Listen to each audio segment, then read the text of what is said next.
Está no ar, no divã do Gicovado. No início, eu que começo fazendo uma reflexão sobre algum tema que corresponda em geral, a assunto que tenha sido ventilado por um número mais ou menos grande de e-mails, justamente com o intuito de tentar responder genericamente a muitos deles, né? E hoje eu vou falar um pouco sobre justamente o desinteresse erótico das esposas e o quanto isso costuma afetar psiquicamente os seus maridos. Evidente que todo mundo que acompanha o programa tem visto, e a gente que lê todos os e-mails, inclusive aqueles que não dá para ir ao ar, a gente vê que é enorme o número de homens que se queixam da falta de entusiasmo, de interesse ou de desejo sexual das suas esposas. É difícil a gente falar nesse assunto de uma maneira genérica, sem levar em conta mais de uma possibilidade, porque os homens evidentemente sempre se queixam, eles se ressentem, eles acham que estão sempre sendo mal atendidos, vamos dizer assim, na sua reivindicação, nos seus desejos eróticos. Mas muitas vezes eles são corresponsáveis, se não os principais responsáveis por isto acontecer, né? Muitas vezes o casal também tem ilusões românticas, eróticas, inadequadas, e imagina que com o casamento a vida vai ser toda florida e que todas as noites vão ser noites de festa erótica, e o dia a dia das famílias e o dia a dia das pessoas e o dia a dia de trabalho não traz nada disso, então são decepções, desilusões. Evidente também que existem muitas coisas relacionadas com a decepção delas com os seus maridos, quer dizer, com o caráter deles, com a maneira de ser deles, com a maneira como eles as tratam. O curioso é que existe um bom número de mulheres que são justamente casadas com ótimos maridos, né? Com maridos que elas não se queixam de jeito nenhum deles como pessoa, como caráter. Meu marido é ótimo, maravilhoso, etc., mas eu não tenho desejo por eles, né? Então, o marido é ótimo e justamente parece que por ser ótimo ele não desperta entusiasmo sexual nenhum. E esses homens são os que mais se magoam, esses são os que mais se ressentem, os que mais se doem, porque eles acham que eles são bons maridos, eles são dedicados, atenciosos, generosos, e que a mulher não responde com gosto em agradá-los do ponto de vista sexual. É curioso porque mulheres ótimas, às vezes, quando casadas, por exemplo, com cafajestes, nunca se recusam sexualmente, né? Porque se recusarem sexualmente com o marido dos cafajestes, os cafajestes não ficam tão magoados, nem tão frustrados, nem tão inferiorizados. Eles vão atrás de outras mulheres, rapidamente. Então, elas, cientes disso, evidentemente não podem se dar a esse tipo de postura.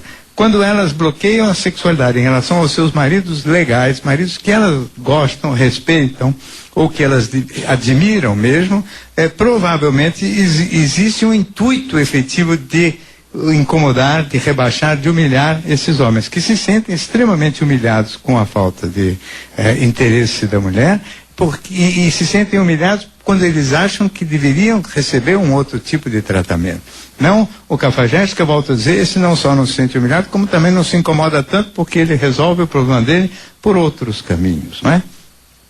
Isto tem que ser tratado muito, quer dizer, esse subgrupo das mulheres casadas com homens que elas mesmo reconhecem que são legais e que têm a sexualidade bloqueada, elas têm que compreender que isto tem o intuito de humilhar e de agredir mesmo, como se houvesse uma intenção de rebaixar e enfraquecer e diminuir a autoestima e a autoconfiança dos seus maridos. Então tem um objetivo agressivo, tem inveja embutida nesta conduta e tem, portanto, uma intenção de humilhar que se mede pelo efeito, ou seja, em psicologia muitas vezes as pessoas acham que tudo é inconsciente, e essas pessoas gostam de usar esse tipo de expressão, só se for inconsciente, mas não é não, é bem consciente, quer dizer, se mede a intenção pelo resultado, quer dizer, se o indivíduo fica assim incomodado, rebaixado, imerecidamente humilhado, é porque esta é a intenção efetiva da mulher. Isto é um tipo de postura que esses homens deveriam, talvez, aprender a reagir com mais veemência, com mais vigor. Muito bem. Bem, olá, doutor Flávio, boa noite. Boa noite à plateia, mais uma vez obrigado pela presença de todos aqui no Teatro Eva Hertz, na Livraria Cultura do Conjunto Nacional em São Paulo. E a gente já começa com as participações ao vivo aqui da plateia. A primeira pergunta, boa noite, seu nome, por favor. Boa noite, Alexandre Arantes. A minha pergunta, pode ser que você fale um pouquinho disso daí. Que não, esse assunto da abertura não tem nada a ver com o resto do programa. Eu gostaria de saber sobre o futuro da sociedade brasileira, falar sobre isso, que não é solidária, não se preocupa com a pobreza das periferias, e nem com o lixo, ecologia, essas coisas todas, né? E ainda ela quer ter segurança ainda. Isso é uma pergunta que eu faço para o senhor, né? Quer dizer, ainda querem ter segurança, quer dizer, com todos esses problemas que a sociedade tem. Eu tenho 2 filhos, um com 22, uma com 24, então me preocupa o futuro meu e o deles também, e de uma forma global, dessa sociedade, que ela faz descaso com o seu próprio futuro, né? Eu não sei, lógico que você também não vai saber quem que é o futuro também, que o futuro amanhã a gente já sabe, não sabe o que é, mas só falar sobre isso, por favor. Então, eu tenho muito a falar sobre isso e, na verdade, muito pouco nesse exato momento, mas é um assunto que nós podemos pensar e refletir bastante, não é? Óbvio que há contradições dentro da estrutura social. As pessoas são, a própria ordem social gera a violência e depois tenta combater a violência como se a violência não viesse de uma fonte que ela própria produz. Assim também a questão das drogas. As famílias criam adolescentes dependentes psicicamente deles mesmos e depois ficam surpresos com a dependência desses adolescentes em relação às drogas ou aos grupos de referência. Quer dizer, se fabricassem filhos mais independentes, talvez dependência fosse uma palavra desagradável para eles. Agora, quem já é dependente, por que não depender também de droga? E assim por diante. Quer dizer, existem muitas contradições dentro da sociedade. A sociedade, ela é aristocrática em essência, ou seja, ela estimula e valoriza propriedades raras, quer dizer, pessoas bem-sucedidas financeiramente, valoriza pessoas lindas, pessoas magérrimas, quer dizer, ela é totalmente aristocrática no seu conteúdo. Com isso, ela torna a grande maioria dos membros frustrados, infelizes e ressentidos. Uma parte desses ressentidos, evidentemente, pode agir na direção da delinquência, não é? Só o único reparo é que não é só na sociedade brasileira, não é? É em todos os países, em todo lugar, e eu não sei realmente se nós somos tão piores do que os outros povos nesse aspecto. A próxima pergunta aqui na plateia, por favor, seu nome. Boa noite, eu sou Custódia da Rosa, eu moro aqui em São Paulo mesmo. A minha pergunta é assim, eu fiz análise por um bom par de anos, bom tempo, e minha analista dizia que nesse assunto ela não entrava, ela não era assim o caminho dela. E assim, embora eu acorde todo dia feliz porque eu estou viva, umas perguntas que geralmente me vêm assim, putz, um dia eu vou morrer. Assim, e é complicado para mim, porque assim, eu sou uma pessoa que a tendência é assim, acreditar que não há nada depois, né? Assim, não há Deus, não há... E assim, eu não encontro pessoas para conversar sobre isso. Quando você fala, pode ser que Deus não exista, as pessoas já ficam assim, apavoradas e saem de lado. Eu queria que você falasse um pouco sobre isso. Assim, como é que a gente se prepara para encarar isso que um dia vai acontecer com todo mundo? Obrigada. Eu, na realidade, não tenho esta posição de aflição diante das pessoas que não acreditam na existência de Deus. O ateísmo é uma religião, como qualquer outra, porque é uma fé, né? A pessoa tem certeza de alguma coisa. E toda religião é uma fé e uma certeza, né? Do meu ponto de vista, nós não temos dados nem para ter certeza de que existe, nem de que não existe nada depois da morte. Então nós vivemos um clima de incerteza e de insegurança aqui na Terra, não é? E também não temos muitos meios de avaliar o que vai acontecer a nossa sobrevida, caso ela aconteça depois da morte. A transição da morte, evidentemente, é uma coisa que às vezes assusta muito, principalmente as pessoas mais jovens. Sabe que a gente vai ficando mais velho, vai melhorando isso, né? Então, o número de coisas que entusiasmam vai diminuindo e a gente vai se conciliando um pouco mais com a ideia da morte. A transição mesmo da morte, eu acho que ela é apavorante, porque ela reflete na nossa psicologia, alguma coisa que é vivência relacionada com o nascimento. Quer dizer, nós transferimos para a morte a experiência traumática que tivemos na hora do nascer. O nascer é que é horroroso mesmo, né? Tá no útero, tudo de bom ali, tudo harmonioso, tudo calmo, tudo pacato, e de repente, com o estouro da bolsa, escorre o líquido e a criança é obrigada a nascer, passar por um canal apertado, tudo ruim. Só piora. A transição do nascimento é uma transição para pior. E a gente tem pavor de que a transição relacionada com a morte corresponda à mesma experiência horrorosa para pior. Então, eu pessoalmente penso diferente, né?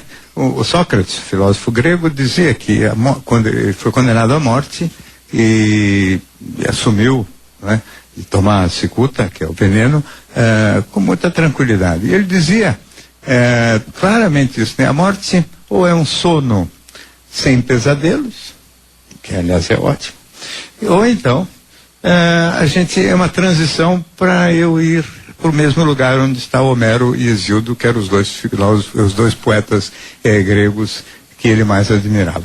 Em ambos os casos está bom para mim. Então eu penso que ele não está tão longe do que seja uma visão razoável e de bom senso em relação à morte. Agora, exatamente o que vai acontecer depois, sabe, eu acho que a postura honesta mesmo é da ignorância. Não sei, não dá para saber, e aí eu penso até de uma maneira parecida com a sua terapeuta. Quer dizer, não é assunto que me interessa muito, porque saberemos oportunamente. A próxima participação aqui da plateia no Teatro Avarretes. Boa noite, seu nome e sua pergunta. Boa noite, doutor Gicovati. Meu nome é Kátia. Eu sempre fui uma pessoa muito extrovertida, comunicativa. Extrovertida, comunicativa, gosto de passear, de dançar, enfim, de me relacionar com as pessoas. E de uns tempos para cá eu tenho percebido que quando eu vou numa festa ou quando eu recebo amigos, eu começo a sentir uma certa culpa depois que eu me diverti, depois que eu usufruí daquele momento bacana com as pessoas, parece que o meu cérebro começa a caçar motivos para eu me entristecer por ter aproveitado aquele momento. O senhor acha que é um boicote que acontece? Mas espera um pouquinho. Há quanto tempo que você tem esse tipo de culpa? 6 meses, mais ou menos. É novidade, então? É novidade. Aconteceu alguma coisa que possa justificar isso? Porque essas coisas, por exemplo, são comuns no luto. Quando há uma perda por morte de alguma pessoa querida, a gente fica meio que refratário a momentos de felicidade, como se a gente estivesse roubando esses momentos daquele que não está mais aqui. Teve alguma experiência desse Teve. tipo? Há 3 anos a minha filha saiu de casa, voltou a morar, aliás, foi morar com o pai. E até hoje eu não trabalho muito bem essa atitude dela. Ela está bem, ela está estudando, está feliz, está contente, mas eu comigo mesma acho que falhei no momento como mãe, talvez. E aí você perdeu o direito ao lazer, à extroversão. Você continua extrovertida, a culpa só estraga depois, é isso? Só depois. Então, e impede que você vá atrás de um novo momento de prazer ou não? Não. É um período em que você está particularmente mais feliz, este? Como assim? Não entendi. Porque às vezes tem fases da vida em que a gente está mais feliz. Sei lá, encontrou um novo amor, tem uma atividade profissional, ganhou na loto, sei lá. Não particularmente mais feliz. A vida está normal e tem os meus momentos de lazer, de estar contente, de acontecer coisas boas. Aí depois que acontece a coisa boa, aí bate uma certa melancolia. E antes não tinha isso? Não tinha. Não sei explicar isso, porque essa culpa no momento, ela me parece que não tem nenhum fundamento, vamos dizer assim, relacionado. A própria coisa que você falou aí da sua filha tem 3 anos de idade, você atribui essa mudança aos últimos 6 meses. Então não tem relação direta com isso. Mas, de alguma maneira, foi o que te veio na cabeça nesta hora. Então, parece assim, né? Se você não foi a mãe que você acha que deveria ter sido, você perde direito ao usufruto das delícias da vida e você mesma está sabotando desnecessariamente. É evidente que é sabotagem. Sempre que o indivíduo não se permite ou não se atribui uma cota de a cota de felicidade que naturalmente está chegando a ela, nós estamos diante da sabotagem. Agora, exatamente por que essa sabotagem está acontecendo, do pouco que a gente pôde conversar, eu confesso que eu não consegui formar nenhum juízo definitivo. Bom, doutor, tem uma questão um pouco mais delicada aqui.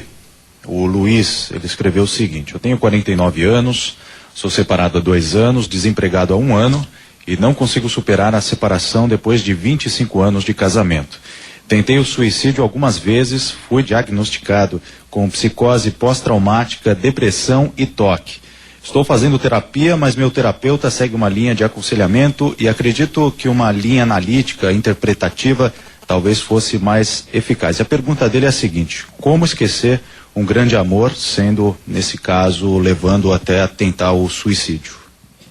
Então, ultrapassar esse tipo de dor, né, que naturalmente é a perda de um parceiro sentimental depois de tanto tempo, imagino que foi iniciativa da esposa dele a separar, né, é sempre muito difícil, né, porque também não é só a questão sentimental que está em jogo, né, fica em jogo sempre também o orgulho, a vaidade, portanto, ferida, a autoestima, a sensação de humilhação de ter sido preterido ou largado ou abandonado, que é uma dor em si muito forte. Então, a solidão, que é essa, não é propriamente o estado de solidão, mas a dor da ruptura de um vínculo, mais a humilhação de ter sido rejeitado. Se no caso ainda se somou a algumas características de personalidade, porque o transtorno obsessivo e o quadro eventualmente depressivo, etc., provavelmente já tem histórico anterior a esses acontecimentos. Não é que aos 49 anos o indivíduo ficou com transtorno obsessivo. Provavelmente a doença obsessiva já existia anteriormente, né? Se agrava com esses episódios. Esses episódios agravados podem ainda determinar também a perda do emprego. A perda do emprego, evidentemente, agrava ainda mais a depressão e isso entra num círculo vicioso negativo que pode realmente levar o indivíduo a momentos de desespero com tentativa de suicídio. Isto são circunstâncias da vida. O tipo de terapia indicado nesses casos vamos dizer, é sempre duvidoso, porque as técnicas mesmo analíticas, elas são de eficácia também limitada para o tratamento de doença obsessivo-compulsiva com depressão e com isso que está diagnosticado aí, que seria tipo estresse pós-traumático, o trauma seria o trauma da separação. Evidentemente que qualquer técnica de terapia é bem-vinda, qualquer tipo de ajuda farmacológica também, a medicação antidepressiva tem indicação nesses casos, e o tipo de terapia é menos relevante do que a boa empatia, quer dizer, a boa relação do paciente com o terapeuta, que na prática também a gente aprende algumas coisas interessantes. Uma delas é que os bons terapeutas, eles podem defender a doutrina que for, na prática eles trabalham de um jeito muito parecido. Então os comportamentalistas, os cognitivo-comportamentais, como se chama hoje aqueles que também buscam terapias cognitivas, os psicoanalistas, os que fazem psicoterapia breve de caráter dinâmico ou existencial. No fim das contas, todo mundo faz de tudo, inclusive dá uns palpites e uns conselhos mesmo, ainda mais se houver circunstância assim complexa e grave, né? A medicação antidepressiva e mais a terapia são a conduta e o caminho. E o esforço pessoal de superação. É terrível mesmo, é assim mesmo. A vida não é... Isso aqui, eu digo sempre, as pessoas sempre imaginam que a vida tem que ser uma festa, uma Disneylândia. Não é, né? Aqui é difícil mesmo, muito sofrimento. E, aliás, quando não está sofrendo nem doendo nada, a gente deve comemorar, porque só de estar tudo bom já está ótimo, não é? Porque períodos ruins vão acontecer quase que obrigatoriamente para todo mundo. Bom, doutor Flávio, tem uma pergunta aqui da Silvia, ela está presente aqui na plateia. Pergunta o seguinte: o casamento sempre foi um ideal feminino, mas eu tenho visto casos de homens que chegam aos 25, 30 anos com pressa para casar e ter uma relação mais sólida. Nesses casos, o que explica essa pressa? Então, está mudando esse negócio de ideal feminino, né? Era um ideal feminino que os homens acompanharam e foram, vamos dizer assim, de certa maneira, encapsulados dentro desse mesmo sonho de que o amor, né, tem uma sequência natural em que ele implica em namoro, depois em noivado, e depois em casamento, e depois em reprodução. Quer dizer, isso aqui é a norma social em geral, e os homens acabaram incorporando também esses valores. É evidente que muitos rapazes ou muitos homens brigam contra essa norma, mais rapazes ou mais homens brigam contra essa norma do que as moças. As moças têm uma ideia assim do casamento como a fórmula vamos dizer assim, do atingimento da realização ou do sucesso delas. Os homens talvez não veem a coisa desta maneira, quer dizer, não veem vamos dizer, como a sua realização, o seu sucesso, o casamento. Mas muitos rapazes, às vezes frustrados na sua vida familiar, não também sonhando, não tendo muita coragem para morar sozinho, etc., sonham com o casamento como solução para vamos dizer, para sair daquela casa, daquele ambiente familiar onde eles são oprimidos, onde eles se sentem agredidos ou mal amados, e buscam um aconchego novo, um novo elo sentimental e um novo aconchego. É sempre perigoso essa coisa de casar meio apressadamente, para homem e para mulher, porque sempre que a gente toma decisões desse tipo mais para fugir de outras situações ruins, a gente às vezes esbarra com coisas muito menos boas do que a gente poderia escolher, ou com soluções muito menos nobres do que aquelas que a gente teria ou faria se tivesse a tranquilidade de ficar bem sozinho. O ideal é que o indivíduo aprenda a ficar bem sozinho, porque quem aprende a ficar bem sozinho provavelmente escolhe melhor parceiros e vai ter mais chance de ser bem sucedido, vamos dizer assim, em relações estáveis e duradouras. Todo sonho, todo projeto da gente, né, é que as pessoas voltem a poder estabelecer vínculos afetivos de longa duração e, de preferência, de duração ilimitada mesmo, que durem a vida inteira, porque a ideia de vínculos provisórios e que direm que naturalmente tem que ser sucessivos, progressivos e sucessivos vínculos, provavelmente é uma ideia, vamos dizer, temporal, quer dizer, uma coisa que vai durar um certo tempo, não é para onde caminha a humanidade. Esse negócio de ter filhos com mais de um parceiro, você desorganiza terrivelmente mais do que organiza a vida, não é? Então, se for possível casar uma vez só, vai ser uma grande aquisição. Só que tem que casar bem, tem que ser casamento de qualidade, e não simplesmente casar para toda a vida só porque casou. Perfeito. A próxima participação da plateia. Boa noite, seu nome e sua pergunta, por favor. Boa noite, meu nome é Celina. Vamos falar sobre educação de filhos um pouquinho. Eu tenho uma filha e ela está no último ano. Ela nunca fez muito estágio. Tá no último ano? De faculdade. Está se formando. E ela não fez muito estágio. Nunca foi muito estudiosa e ela não fazia muito estágio e eu não cobrava dela. Porque ela tinha medo de ficar de recuperação, como ela tinha uma bolsa, e ela ficava com aquela preocupação de ficar de recuperação, então ela não corria muito atrás de estágio. E hoje eu fico preocupada de eu não ter sido uma boa mãe, de ter cobrado isso dela. E ela profissionalmente agora, ela fez poucos estágios, e eu não estou vendo assim muito... Como ela teve muito pouco estágio, eu não sei se ela tem muita chance de trabalho. Então agora eu me pergunto se eu não deveria ter cobrado mais estágio dela, ter forçado ela a ter corrido, mesmo ela tendo aquele medo de não ter, de ficar de recuperação e perder a bolsa. Quantos anos ela tem? 23. 23 anos. Ela está se formando em que? Publicidade. Então, você sabe que não é bom que a gente se culpe tanto, né? As mães têm esse gosto especial de falar onde foi que eu errei, né, para tudo. Não acho bom pensar desta maneira, porque, você sabe, o mercado de trabalho hoje é terrível, né? E as chances das pessoas jovens conseguirem realmente espaço adequado de trabalho, especialmente se não tiver algumas relações assim, aquele pessoal de brincadeira fala de QI, né? Quem indica, né? se não tiver alguém que indique alguma possibilidade de trabalho, de emprego, etc., é muito difícil começar a vida e a carreira mesmo nos dias que correm, né? Formam-se aos borbotões, jovens, né?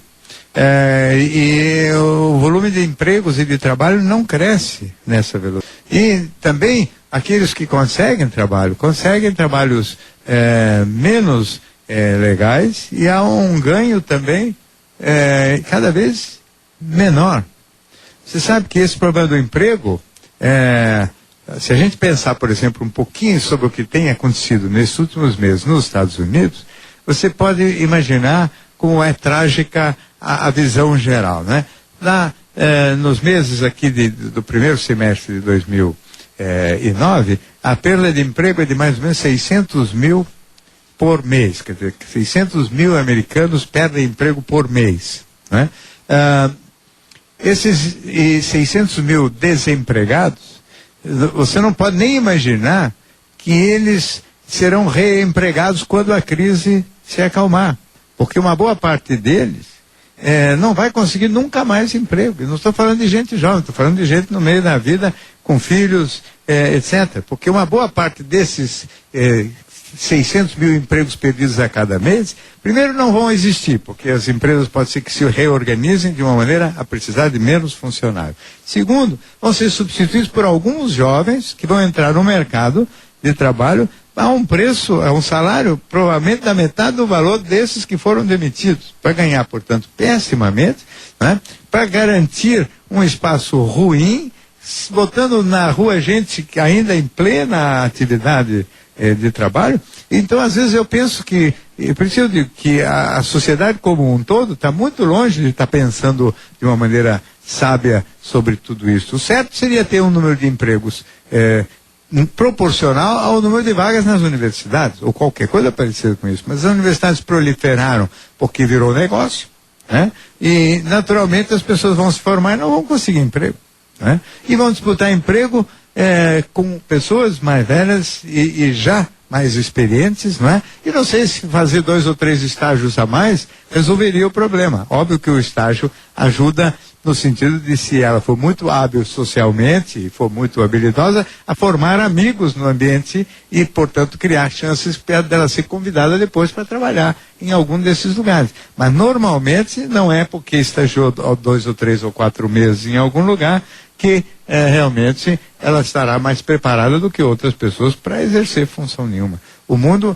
para os jovens, ele é super divertido do ponto de vista das baladas, do ponto de vista do fato de que circulam e têm uma vida sexual, sentimental, muito livre, muito solta, muito alegre, bebem quanto querem, aliás, muito mais do que deviam, mas do ponto de vista profissional e do futuro de carreira mesmo deles, eu acho uma coisa desastrosa, porque eu não vejo como incorporar e como agregar toda essa gente moça ao mercado de trabalho. Então, se a sua filha vai ficar fora, não sei, mas nunca será por culpa sua, e sim por força de um sistema que está muito cheio de contratempos e dificuldades mesmo. A próxima pergunta aqui na plateia, por favor, seu nome. Boa noite, meu nome é Cristina. Bom, eu poderia ter feito perguntas enganchadas nas perguntas de todos aí, então para não fazer uma pergunta enorme falando de todos os assuntos, vou falar uma assim concisa. Eu tenho 52 anos, eu fui demitida da Varig em 2006, quando a Varig fechou, né? E desde então eu estou desempregada, e isso aí trouxe um monte de consequências para minha vida, que foi assim, tipo, perdeu os amigos, perdeu o emprego, perdeu a casa, perdeu o carro, perdeu tudo. Então eu perdi a minha vida e hoje eu estou tentando recuperar a pessoa que eu era, né? Que é uma coisa complicada, você pegar uma identidade nova, porque eu era comissária de bordo, eu era uma mulher, sei lá, viajava o mundo, conhecia um monte de coisas, um monte de gente, de repente eu me vejo fechada entre 4 paredes tentando uma nova carreira. Então, às vezes, eu enganchando no que ela fala, é muito complicado realmente você escolher uma profissão. Eu trabalhei 22 anos como comissária de bordo, eu achava que eu ia me aposentar ali e de repente o mundo muda completamente aos 49 anos. Então, não adianta você ter 20 porque você não prever o que vai te acontecer dali a 20 ou 30 anos na sua vida. E aí você perde todos os prazeres pegando a culpa da outra ali, que você fala assim, poxa, eu não posso me divertir porque eu tô deprimida. Eu não posso gastar dinheiro porque esse é o único dinheiro que eu tenho, vai fazer falta mais pra frente. Então você começa a se privar de tudo, pensando como é que vai ser a tua velhice, e enfim. Então, para mim, está sendo muito complicado eu me acostumar com essa nova posição de desempregada crônica, né? Porque é uma coisa até o fim. Nenhuma oportunidade de trabalho. E é complicado para quem tem experiência. Porque aquele lance, todo mundo, você fala assim, vou começar a vida de novo. Então, o que eu posso ser depois de ter servido bandeja, ter viajado o mundo, falar idiomas e saber um pouquinho de segurança e primeiros socorros? Você é recepcionista. Quem quer uma mulher de 52 anos recepcionando alguém? Ninguém. Então aí começa o peso da idade. Você prefere uma menina de 20, mesmo que ela seja mais ignorante, não seja tão educada, mas a beleza conta. Então aí você também vai ficando deprimida, você engorda. Eu engordei 30 quilos em 3 anos. Então uma coisa assim, pra mim foi realmente um caos o que aconteceu. E eu sei que junto comigo tem vários colegas que o caos também se abateu, e hoje está se abatendo num monte de profissões aí que o pessoal está perdendo os empregos, né? Isso mesmo. O que você pretende fazer? Olha, não sei. Eu estou tentando me acertar. Eu tô assim, eu procurei, eu fazia terapia, parei por falta de dinheiro, né? Eu estou tentando me acertar junto de mim mesma, e eu estou tentando trabalhar em eventos, mas eu estou assim na parte de trás. Então eu faço confirmação de presença, faço convite, que é aquela coisa que eu não preciso aparecer, né? Então você, como você tá velha, as pessoas preferem que você fique no bastidor. Eu não importo de estar no bastidor, eu quero ter minha dignidade de volta. Eu acho que isso que é o importante de quem perde o emprego. É ter a dignidade, você poder ir aos locais sem ser aquele cara que o teu amigo paga a sua cerveja. Então é uma coisa assim, eu acho que é muito importante hoje, muita gente tem vergonha de falar, eu estou desempregado e eu estou com dificuldade e isso está difícil de superar. Eu acho que é uma coisa que as pessoas ainda têm muita dificuldade. Eu me emociono muito, porque eu acho que é uma coisa muito triste e eu fui muito feliz. Eu tenho muita pena do que aconteceu com todos nós, né? Então veja só, em primeiro lugar eu também fico extremamente sensibilizado e acho que o maior problema de todas as crises, de uma empresa em particular, ou de uma sociedade como um todo, é o problema do desemprego. Eu não estou nem um pouco preocupado com os bilionários que ficaram só milionários. Isso não faz a menor diferença, não tem relevância nenhuma, mas a perda de emprego, e principalmente algumas irreversíveis, né? Não sei se seria tanto o seu caso, porque eu acho que também é uma profissão em que talvez seja difícil realmente realocar, porque não abrem outras oportunidades de trabalho no mesmo ramo, e se abrirem outra vez são os jovens, salário menor, etc. Sempre o mesmo problema, né? Agora, esses infortúnios que acontecem no meio do caminho da vida é que são terríveis. Assim como existem eventos raros positivos, a gente ganha na loto, existem alguns eventos raros negativos, né? Você trabalha numa companhia que era orgulho nacional e de repente essa companhia quebra.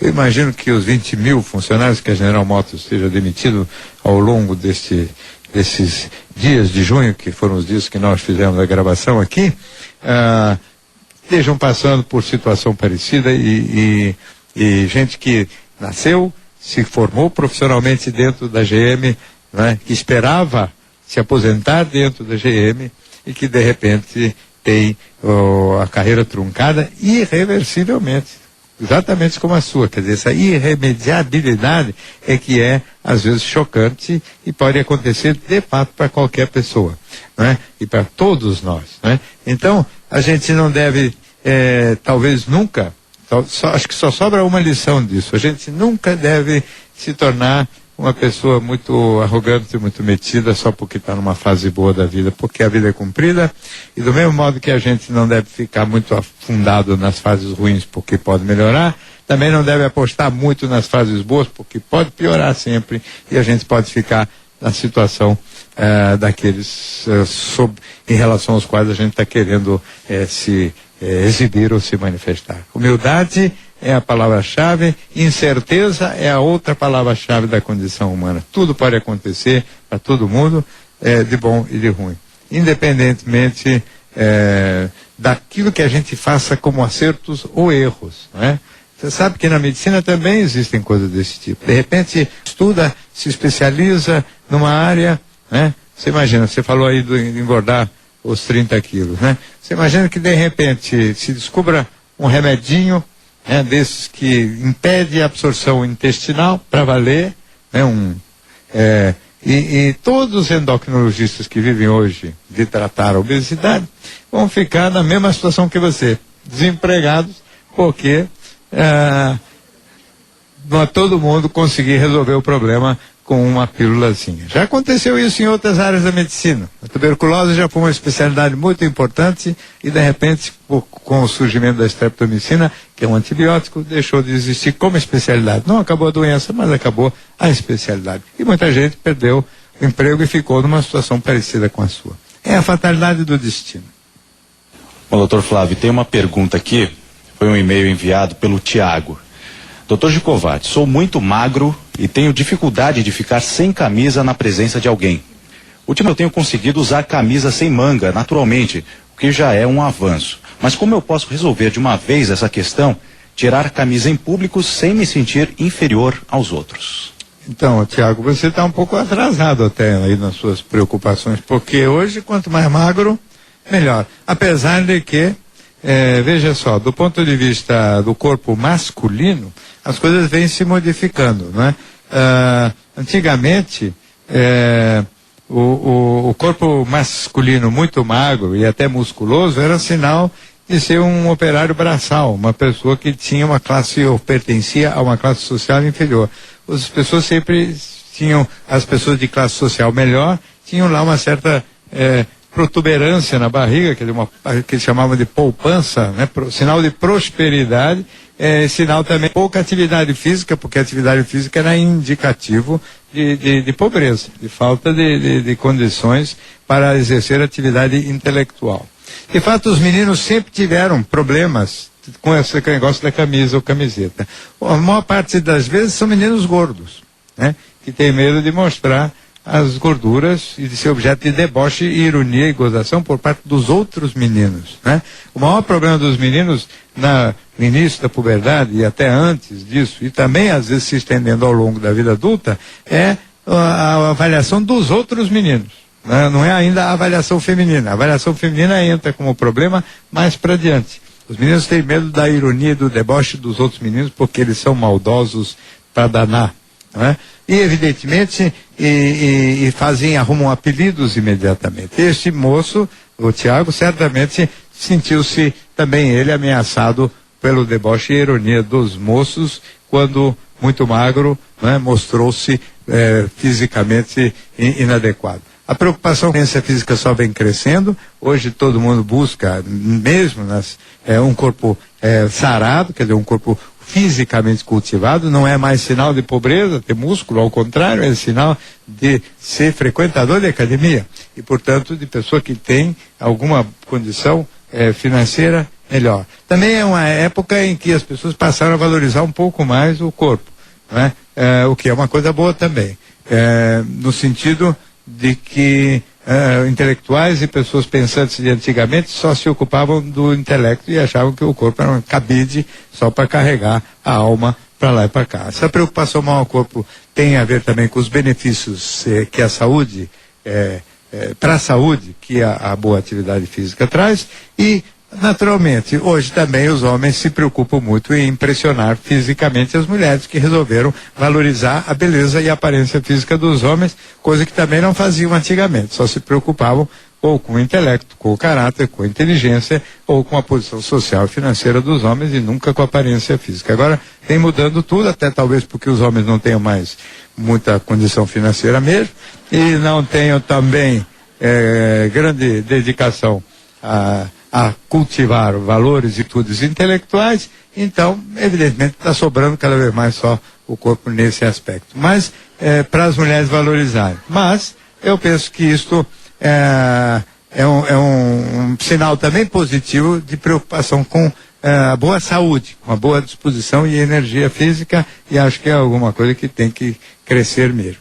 Eu acho que o Tiago tem que, primeiro, tirar a camisa, né? Passando o pavor que tiver que passar, né? Sofrendo a dor que tiver que sofrer. Segundo, tratar de fazer um pouquinho de ginástica aí e melhorar, porque também não adianta só querer que os outros aceitem a gente de qualquer maneira. Não custa a gente fazer sempre o empenho para ficar o melhor possível. Não pode ficar mais do que o melhor possível, mas também não tem que aceitar que todo mundo tem que achar lindo ou ele tem que resolver o problema só perdendo a vergonha. Um pouco da vergonha pode corresponder ao fato que ele deveria estar cuidando um pouquinho melhor da sua aparência. O Divã do Gicovato teve produção de Diego Matoso, Giovana Fraga e Tiago Catelani. Os trabalhos técnicos foram de Roberto Padilha, Paulo Estevão e Jorge Bolão. A direção nacional de jornalismo é de Marisa Tavares. Boa noite.